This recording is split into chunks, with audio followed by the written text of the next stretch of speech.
Hi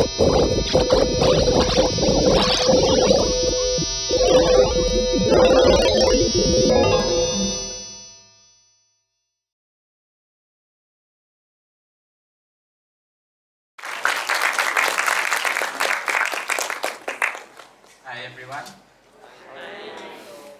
My name is Tareq Nassri. I'm 33 years old and I am HIV positive. It was exactly 5 years ago that I was diagnosed with HIV. But to be honest, I wasn't really surprised with the diagnosis. Because it's not like I was a saint, it's not like I spent most of my time on my knees praying. So to act as if, oh, why is me, would have been a little bit unnecessary. Now I need to do the responsible thing right now and tell you about how HIV is transmitted. There's only 3 ways. Unprotected sex, the sharing of dirty needles for drug use, and blood transfusion. And now with modern medicine, the chances of even spreading HIV to another person is very low. So it's a low risk thing. It's no longer the death sentence that it used to be. Instead, I'm not going to stand here and tell you about the pain and the suffering that comes from HIV. Because I am no longer in pain and I am no longer suffering. Instead, I'm here to share with you 3 things that I've learned throughout my journey after finding out I was HIV. And I hope that you can use this in your day-to-day life. Number 1 is speaking your truth, or speak your truth. Now this is a scary thing, which is kind of weird. Our entire life growing up, we've always been told to tell the truth. And you probably have a time in your life when you did something wrong and your parent was angry with you, holding a hanger or a belt or anything, and they're like, tell me the truth! And you freeze, you're like, oh, I'll just keep quiet instead. You know, so the truth is a scary thing. But see, the thing was, like, when I found out I was HIV, the doctor said to me, it's best that you don't tell anyone because people don't understand. So instantly there was this burden on my shoulder. I was carrying this huge secret. I physically felt even more ill carrying this secret. 2 years go by and I decided I was tired of feeling tired. I was tired of feeling scared.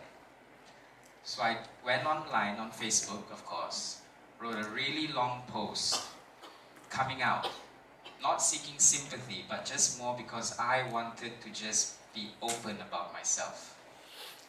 It was a long post. I clicked publish, closed the laptop, went to sleep. Because again, I was scared of what the consequences would be. But lo and behold, I woke up the next day to tremendous positive response. People were sending their love to me, people were congratulating me. They were saying I was very brave, which is again very weird, to be called brave for simply speaking your truth. Here's the thing, if you hide something about yourself, you end up living in the shadows, you become invincible, and it makes help getting to you that much more harder. What came out after that Facebook post can only be described as making lemonade out of lemons. See, when I was young, I always wanted to be in front of the camera. I wanted to be on TV. So, because of that Facebook post, I managed to do a sales video. I managed to go on Light FM. I managed to host a documentary for iFlix. But here's another side advice. Maybe be a bit more specific with your dreams. Because when I was a kid, I never thought I'd be the face of HIV, but hey. I made lemonade out of lemons. So that's advice number 1. Speak your truth. I remember last week at my work, I work in a bar right now, and I was having a discussion with 2 other people, and someone said, hey, your talk is coming up next week. And this French girl who I never met, she was like, what is your talk about? And I was like, oh, you know, living life with HIV. And she went, oh. And I was like, oh, okay. And she's like, I'm so sorry, I didn't mean to offend you. And I'm like, no, no. It was a real response. And she said, are you not scared of the consequences of speaking openly about having HIV? And this is what I said to her, and I truly believe this. When you speak your truth, and if it comes from the heart, you need to believe that whether you believe in God or the universe, something will always protect you. The second advice, or the second lesson that I learned is, do you. Now, I could say be yourself, but the thing is I have a brand called Do You, so I'm like shamelessly just, you know, plugging it there. This is also kind of hard. We live in a world where people's perception of us, people's acceptance of us is so important. Especially now with social media, we're supposed to look a certain way, we're supposed to eat certain things, we're supposed to do certain things, you know, just to fit the status quo. And we have this thing about wanting to please other people. When in reality, the only person that you need acceptance from is yourself. I had to learn this the hard way. When I was diagnosed, I was in a relationship with someone who was also HIV. And no, I did not get it from him. I was just very lucky that when I was diagnosed, I had someone else who was HIV. And 2 years go by, but I wasn't really being myself. I was pretending to be this person who I thought he wanted to be with. But the thing with pretending is, after a while, your mask drops and the real you comes out and everything crumbles. So we broke up. And I went down a 2-year spiral, out of control. I lost jobs, I kept changing jobs.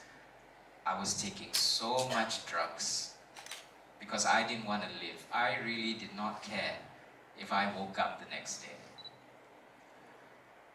Fast forward 2 years of all this happening, my best friend called me New Year's Eve and she said, pack a bag, we're going to the beach. And I said, okay, whatever.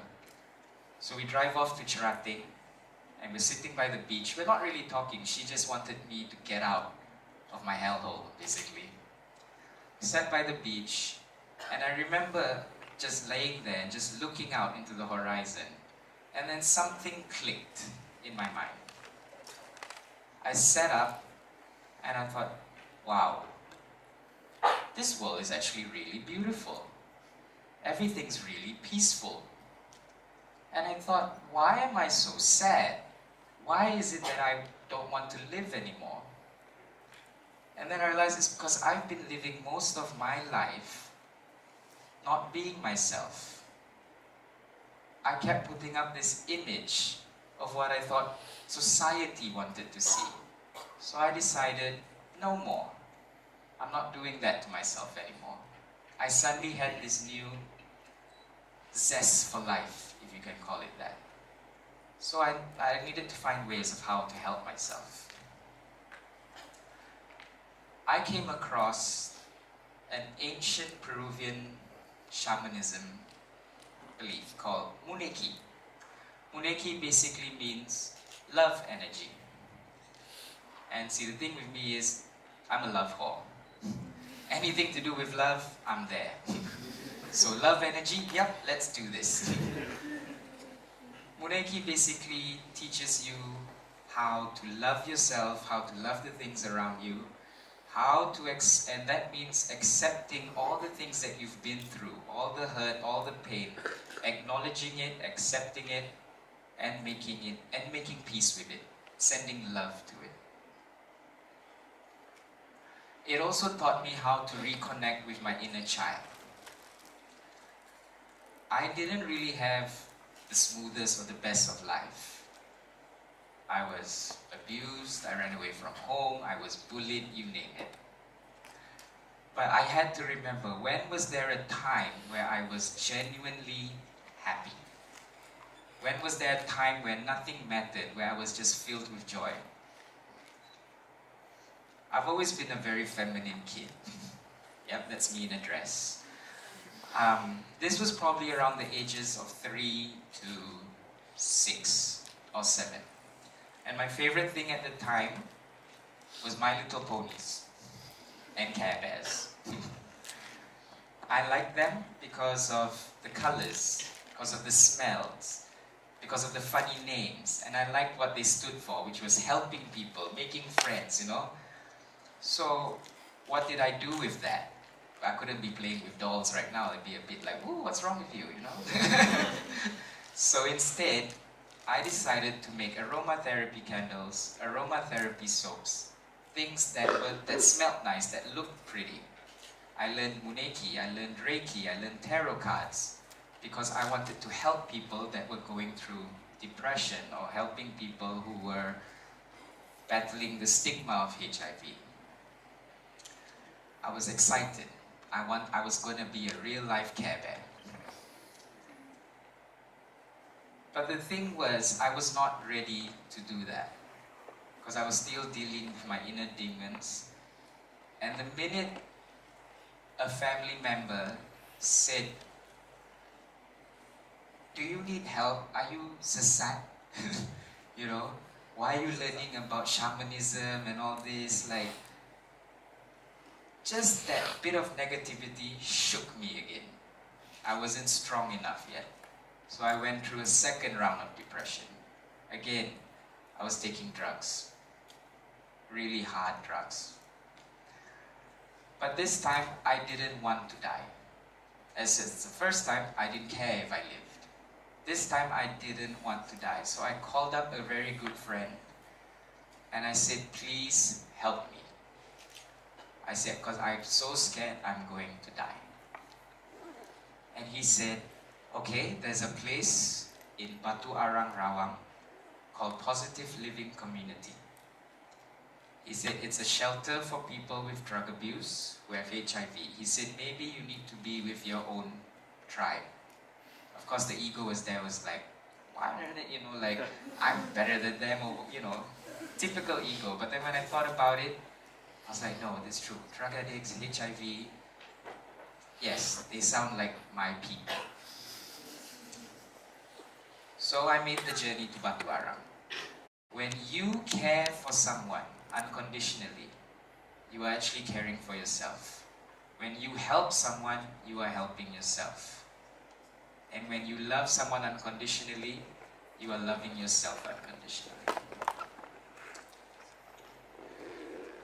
Now, those 3 advices, speaking your truth, doing you, and loving yourself, probably won't be the answers to all your problems. And you will still have your ups and downs. We're human beings. No one can be positive all the time. Well, unless you're HIV positive, then you don't have a choice. Thanks for getting that. But the thing is, whether I have HIV or not, I'm just like you. I still have my day-to-day struggles. I still have my day-to-day worries. But I want to share with you something that I came up with that helps me get through the days. And this is something that you can practice as well at home. When you wake up, you look in the mirror and you say these things. "I am strong." Know that no matter what your past is, what you're going through, or what the future holds, you are strong enough to get through it. "I am beautiful." Know that no matter what people say about you, whether you're fat, or the color of your skin doesn't suit them, or whether anything at all, know that you love the person you see in the mirror, and know that you are beautiful inside. "I am kind." The world is a very funny place right now. There's darkness, there's light. We can promise ourselves to bring more light. Be kind in your thoughts, be kind in your speech, and be kind in your actions. "I am loved." Remind yourself, you are loved by your family. If you don't have family, I am loved by my friends. If you don't have friends, know that I am loved by myself. I am Tareq Nassri. I am living life positively and I am HIV. Thank you.